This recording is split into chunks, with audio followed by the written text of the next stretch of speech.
So we got the story from the Daily Mail.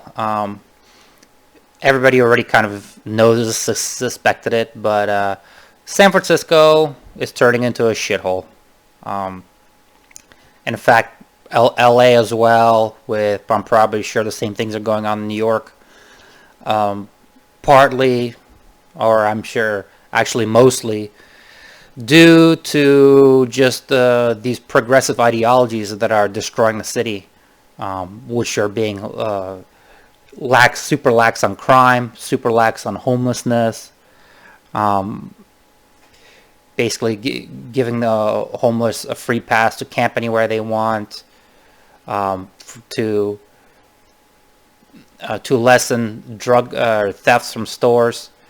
So now even the people in progressive people in SF are saying enough.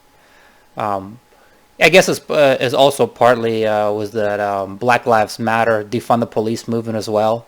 I'm sure it was throwing fuel on this fire, which was kind of it's interesting that coming saying defund something from progressives, which is really interesting. Usually, if the public schools are failing or whatever their homeless program is failing, it's always a call to actually give them more money. So this is actually kind of interesting for a change that they were called to defund something that isn't working with the government. But I guess they wanted to punish the quote unquote racist police. Um, and I mean, there could have been an element of silver lining here where some criminal justice reform could, the right type of criminal justice report, because America has so many people in jail. Some of those people, if maybe the mandatory drug sentences or the three strike laws or something like that could have been tweaked to basically not have so many people in jail. Is possible to be more lenient on people that wouldn't reoffend. Find this nice balance where definitely keep the people that are a danger to society locked up. But if there's statistically a way to find out that which people have probably, like maybe older people that learn their lesson and will not reoffend, maybe lessen sentences, because the amount of years doesn't really deter a crime. What deters crime is the likelihood of getting caught. So some is off. It sucks because it's a wasted opportunity. Some smart reforms could have been done, but the opportunity is wasted. They apparently cut the police budget in certain cities, which is pretty stupid in itself. Because what are they even if you look at the big progressive boogeyman, Ronald Reagan, apparently he was talking a big game about cutting things, but you can look at just charts during his presidency. Actual government spending went up, so no surprise here that even if they have some cuts to the police or symbolic cuts, all that funding is going to be back. The government that's just the typical bureaucracy. Spending doesn't really go down; it actually gets increased. And of course, these temporary cuts are enacted, and pretty sure they're going to not only fund the police, but actually the police are going to have a lot more money. It's interesting too. You would think that if you really wanted to cut the police budget, you would have another program in place that would replace the police, or start cutting it back a little bit and funding this program where there is some kind of community organizers or whatever. But they didn't have shit in place. It was just dumb. Obviously, they just had less cops, less police presence, and criminals were emboldened. So this is all half-assed. None of it's thought through, especially where people don't get any kind of punishment for stealing from stores. I mean, it's you have to have a couple brain cells to have logic like this. Well, gee, there seems to be a whole bunch of poor people for petty crime in jails. That kind of sucks. This kind of ruins their life, and then they're stuck in this system. And you know what? Maybe we'll just increase the limit before they need to go to jail. Oh, you stole $500 worth of stuff. You did a little smash and grab from a Walgreens. Yeah, we're just gonna You never mind. We don't want to. We don't want you to ruin your life over this. Let's set the limit 1,000. Well, the problem is, it's not the amount. It's the people are emboldened and think it's okay to steal things. So setting a bad precedent, no matter what the dollar limit is. So all these are bad ideas, poorly thought through. Brazen crime, open drug use, a spike in homelessness, and trash streets drives the very tolerant San Francisco residents to say enough. Some residents in San Francisco have said they fed up with the city's brazen crime, open drug use, trash streets. Frustration is growing among residents who see the city in decline, with feces on sidewalks, homes and vehicle break-ins, overflowing trash cans. Many to blame District Attorney Chesa Boudin for the crime spree, now facing a recall election. Some have also hired their own security amid the crime spree. Officials say the rise in homelessness is partially to blame for the rise in crime, which is kind of funny. Once, I know in LA they had a lot more actually home invasions in rich areas. So now, once it starts affecting the rich areas, I think they kind of all of a sudden the will to fight crime is going to be activated, and they're going to fight back. With how convenient. San Francisco's brazen crime, open drug use, and trash streets made even the most progressive city famed liberal residents demand return to law and order as they seek to recall the woke district attorney. News from the attacks on Asian American seniors, burglarized restaurants, boarded up storefronts, city's once vibrant downtown greets citizens of the city by the bay on a near daily basis. And that was before the series headline grabbing crime stores, which mobs of looters smashed windows and grabbed luxury purses, and in downtown Union Square shopping district. I mean, that's so ridiculous. Like, a security guard should be able to use fucking lethal force. Should be able to fire back at people smashing shit. I mean, once security guards are armed, this is not going to be a problem anymore. Nobody will necessarily have to get killed. They just know that they're just people who have an idea that you can't just do this. So, problem solved. There's a widespread sense that things are on the wrong track in San Francisco, you'd think. Retired professional chess player from the Boston area who has lived here in 2005. A sign of civic frustration, San Francisco's will vote next June on whether the recall District Attorney Chesa Boudin, former public defense elected in 2019, whose critics say she's too lenient on crime. The move comes as residents and visitors security pass scenes of lawlessness and squalor.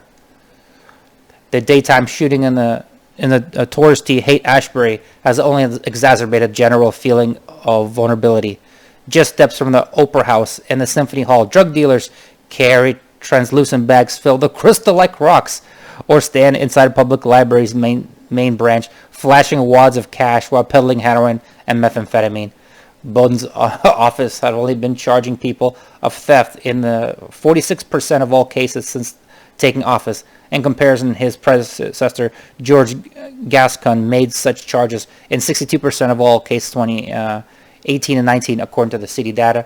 Boudin has even lower rate in penalty crime, has only made charges in 35% of all cases compared to 58%. Boudin's also convicted far less people in both crimes. That Gascon only convicted thieves in 79% of thefts and 62% of petty thefts. Gascon has an 82% conviction rate for theft and 77% conviction rate for petty theft. Overall, Boudin has charged people with crimes in 48% of all reported cases, while Gascon charged the rate of 54%. Boudin's supporters say that there's no crime surge and that corporate wage theft is more of a pressing issue than cases like that of San Francisco woman finally arrested after stealing more than $40,000 in goods from Target during more than 120 visits. She was released by a judge and arrested again on suspicion of shoplifting after she failed to show up to get her court-ordered ankle monitor. Where's the progress? If you say you're progressive, let's get the homeless off the street. Let's get them into mental health care. The day before I moved, Casanegro stopped out to walk his dogs and saw a man who looked like a zombie with his pants down to his knees, bleeding from where a syringe was stuck in his hip. A woman cried out nearby in shock. I went upstairs and told my wife, "We're leaving now. This city is done," he said.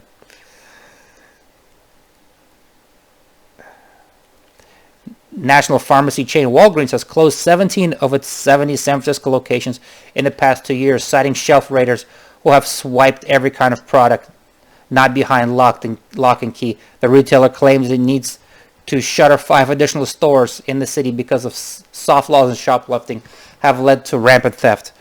I mean, they're not only stealing from Walgreens, but these idiots don't understand that in order to make up for this, Walgreens have to charge all of its other customers more.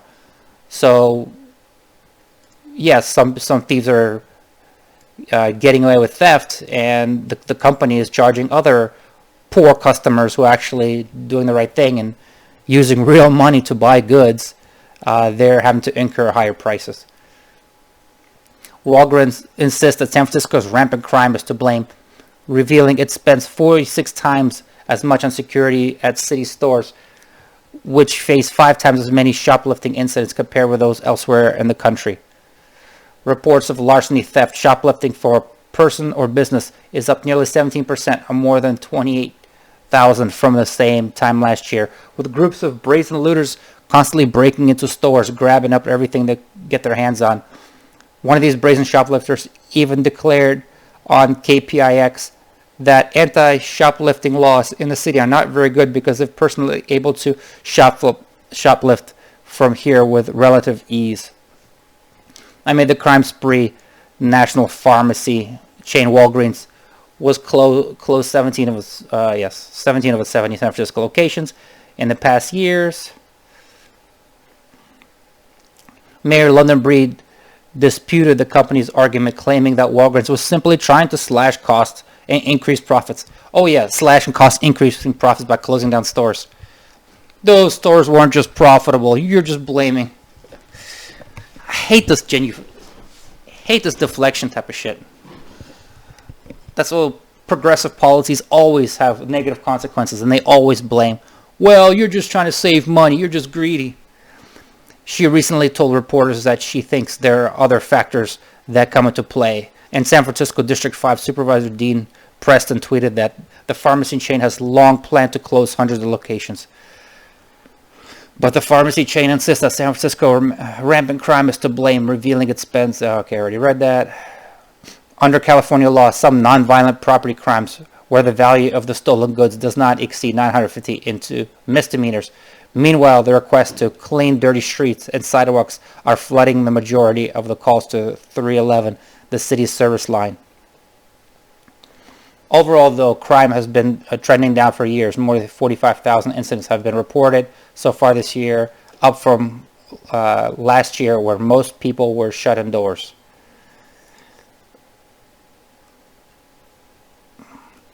Elected officials say that they're grappling with deep social pains common to any large U.S. city. High percentage of estimated 8,000 homeless people in San Francisco are struggling with a chronic addiction or severe mental illness, usually both. Some people rant in the streets, new to need of medical help. Last year, 712 people died of drug overdoses, compared with 257 people who died of COVID-19. Leanne Corpus, an administrative assistant who enjoys figure skating, avoids the downtown risk and won't take her 8-year-old son there after dark because of all the open drug use. Still, the city's urban ills have crept into the Portola neighborhood far from downtown. A homeless man set up a makeshift tent outside her house using bike and a bed and a sheet. Relieved himself in the sidewalk. She called the police, who came after 2 hours and cleared him out, but her aunt's home, homeless person camped out against their backyard for 6 months despite his attempt to get authorities to remove him. This city just doesn't feel the same anymore. Yep, more complaining. A security guard has kept watch outside the real store amid the rise of burglaries. Some residents have now hired private security. More than 150 families have hired patrol special officers who are overseen by police commissioner to monitor their neighborhood. Yeah, I remember when downtown Los Angeles was having a revival. There was a lot of security cops, like quote unquote neighborhood ambassadors, but I guess since the police were failing on the job, the local nearby lofts, the buildings, the corporate buildings had to hire their own bike cops, which actually, I mean, they do help.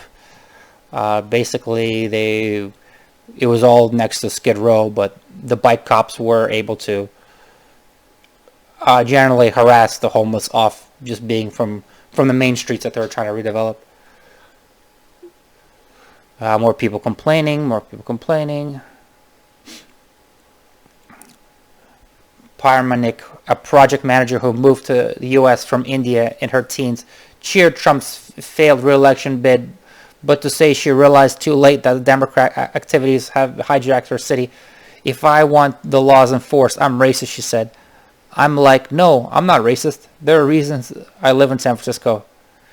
Last year, Wolf, the retired chess player, helped launch a new political organization that aims to elect local officials focused on solving pressing problems. Families from San Francisco will elect Democrats, but it's organized outside of the city powerful Democratic Party establishment.